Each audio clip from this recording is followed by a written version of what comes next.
Jadi dulu yang namanya zuriyah, sampean tenang saja, nasab sampean tidak kalah dengan kita, karena nanti setelah di kuburan itu gus-gus itu nggak penting. Semua kalau ditanya bapak kamu siapa, jawabannya siapa? Nabi Ibrahim. Sudah parmin parlan hilang semua, sudah aman pokoknya nanti. Karena kalau nanti ditanya malaikat bapak kamu siapa, jawabnya Nabi siapa? Ibrahim. Makanya saya itu pemuja Allah yang serius. Sampean ya pemuja Allah, tapi kan kadang kurang alim. Saya ini pemuja Allah serius. Saya itu kalau ngaji, ya ngaji biasa belajar, itu sering nangis seneng. Misalnya saya baca tadi, Miftahul Jannah la ilaha illallah, kunci kok dikasihkan. Kita ini masuk neraka gak pantas, enggak bawa kuncinya kok masuk. Harusnya kita ini masuk surga, kita kan pegang kunci surga, gak pegang kunci neraka.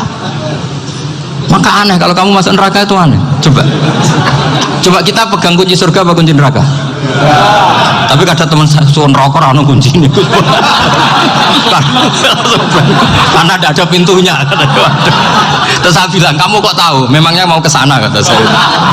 Saya tidak punya rencana tahun neraka. Karena nanti di antara syafaatnya Quran itu orang kalau mau masuk neraka tidak jadi.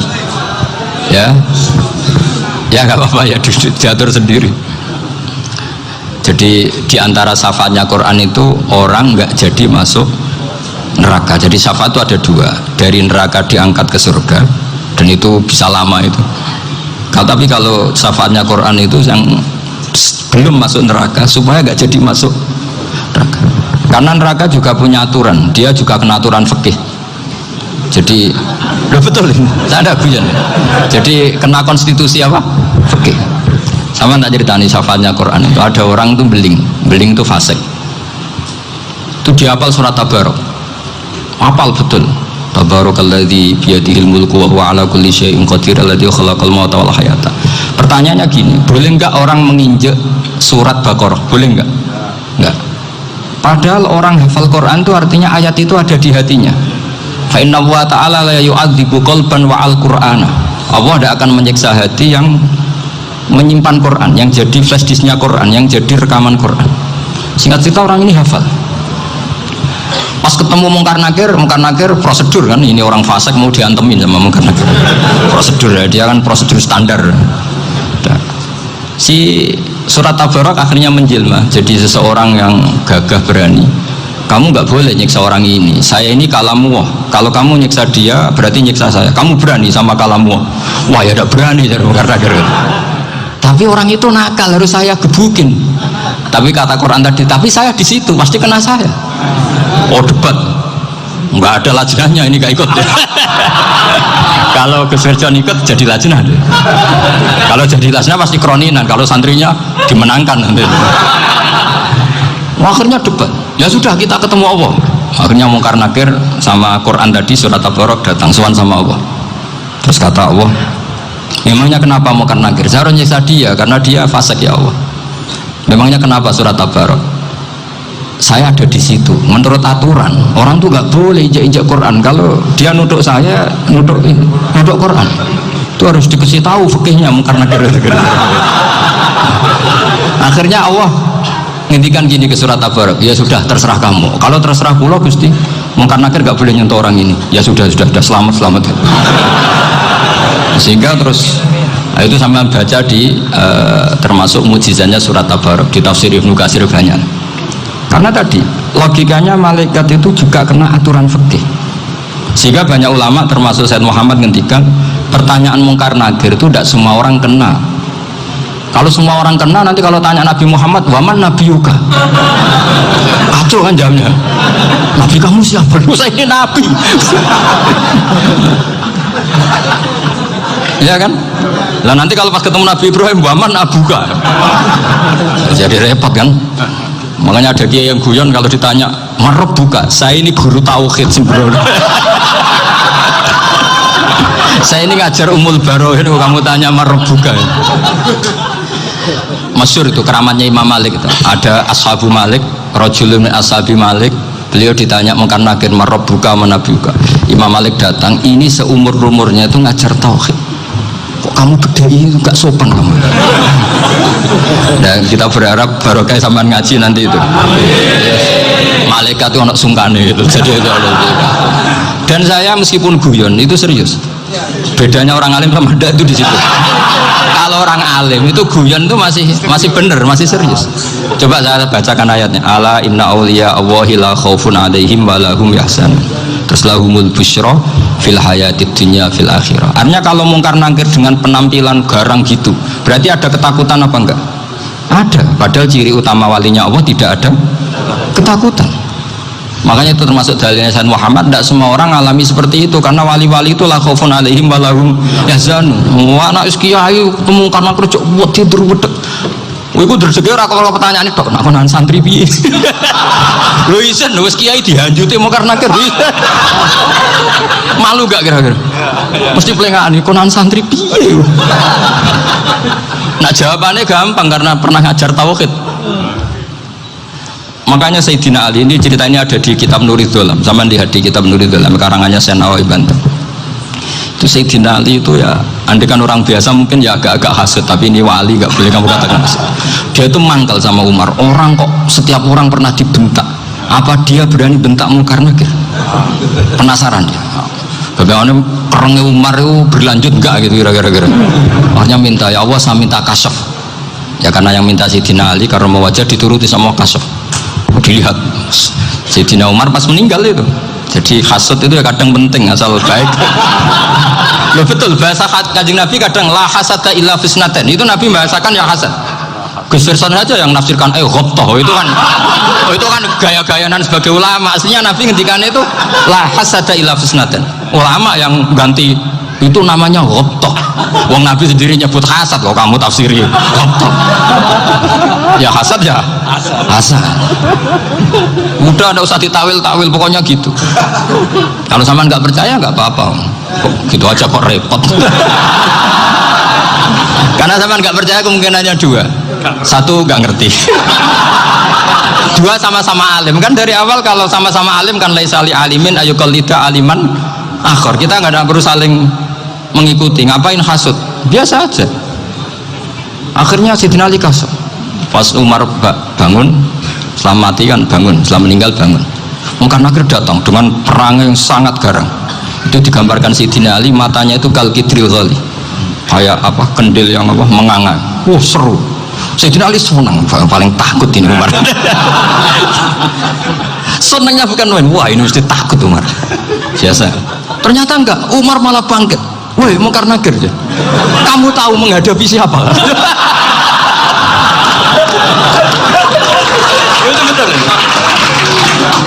Kamu itu menghadapi temannya ahabbal khalqi ilallah.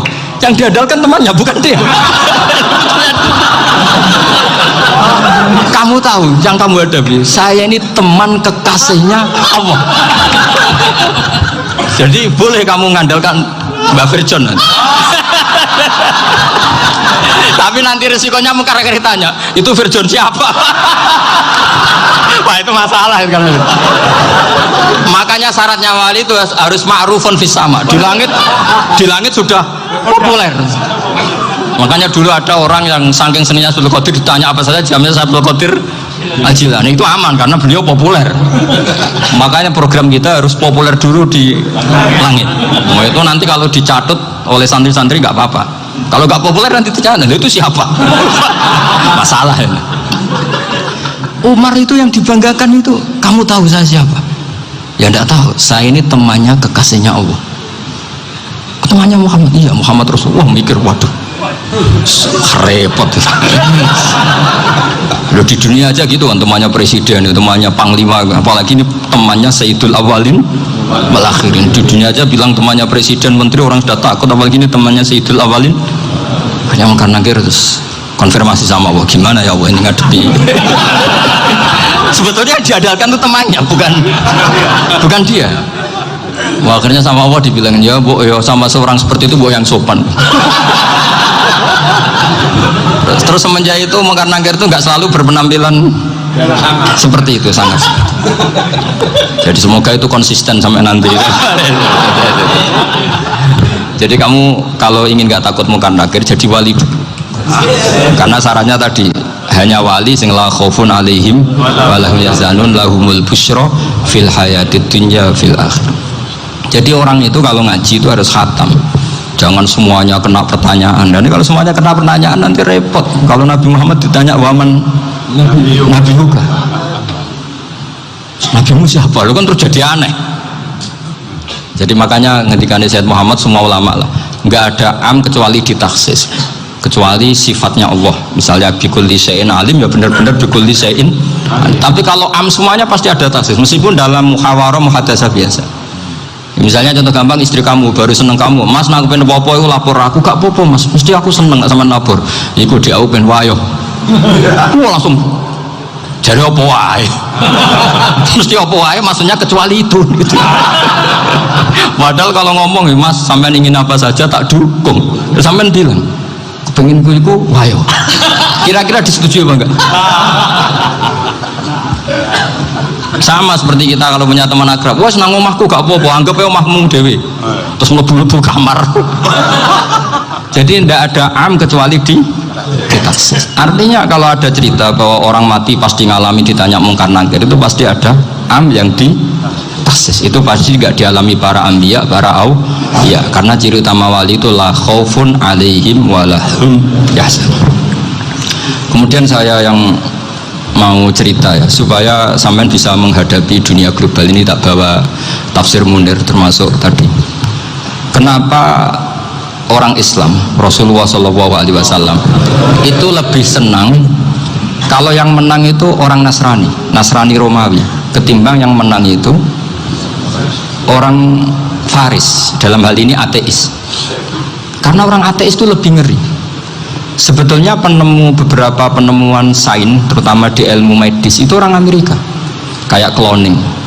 Tapi orang Amerika itu masih dilarang oleh gereja untuk mengaplikasi, karena nanti bayi cloning itu dipakai suku cadang. Di Amerika masih ditentang oleh fatwa-fatwa agama, baik Islam maupun Kristen. Tapi di Cina itu dipraktekkan, karena nggak ada halangan agama. Di Cina itu biasa ada kondom diolah lagi jadi alat-alat aksesoris. Di Amerika tidak ada, karena masih ada agama, masih ada larangan. Sehingga orang Islam itu lebih takut kalau yang menang itu Persia, karena terus cara berpikir ternyata Tuhan itu tidak ada, langit nggak ada perannya. Jadi ketika yang menang Nasrani masih berpikir itu pertolongan Tuhan, meskipun mungkin cara mengatakan Tuhan beda dengan kita.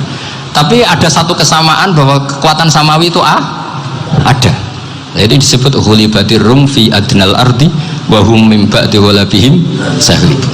Di sini diterangkan oleh Syekh Nawawi supaya kamu tidak salah paham. Sebetulnya kamu katakan misalnya wah itu paham liberalisme, sebenarnya saya tidak tersiksa. Cuma takut yang mengatakan seperti itu cek goblokir atau ngaji gitu. Itu aja masalah saya.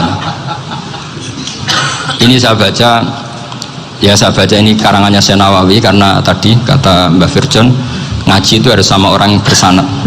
Saya ini kalah sama beliau itu berkali-kali. Secara nasab saya harus manggil mbah, secara silsilah ilmu saya juga kalah lagi. Saya sering disewani sama cucu-cucu Syekhona Khalil. Kiai Siddiq itu termasuk murid dekat beliau, Syekhona Khalil.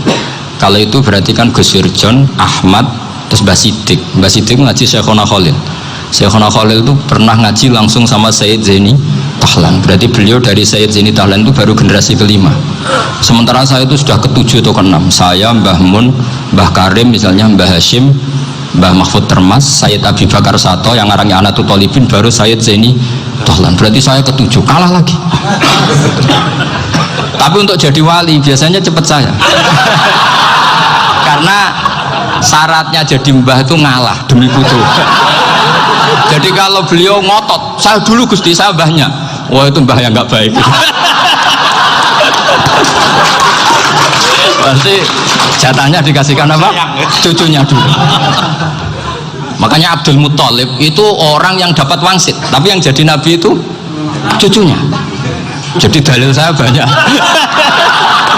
Sebenarnya Abdul Muthalib itu sudah sering dapat wangsit, karena saya bahasakan wahyu, nabi yang protes, enggak nabi kok dapat wahyu. Tapi sebetulnya Abdul Muthalib itu masyhur itu. Kalimat-kalimatnya menunjukkan bahwa beliau itu sudah dapat wahyu kalau nanti cucunya itu jadi apa? Nabi. Makanya senangnya bukan main Abdul Muthalib sama Rasulullah. Putu seneng mbah, seneng putu. Jadi mungkin, jadi sampean enggak usah protes loh. Yang jadi wali kok cucunya. Loh, betul. Dulu Mbah Hamid Pasuruan itu kalau Mbah Ahmad Siddiq ke sana, Mbah Hamid Pasuruan kalau manggil Mbah Ahmad Siddiq itu paman. Tapi pamannya minta ijazah ke ponaan. Apa ya gara-gara itu memang.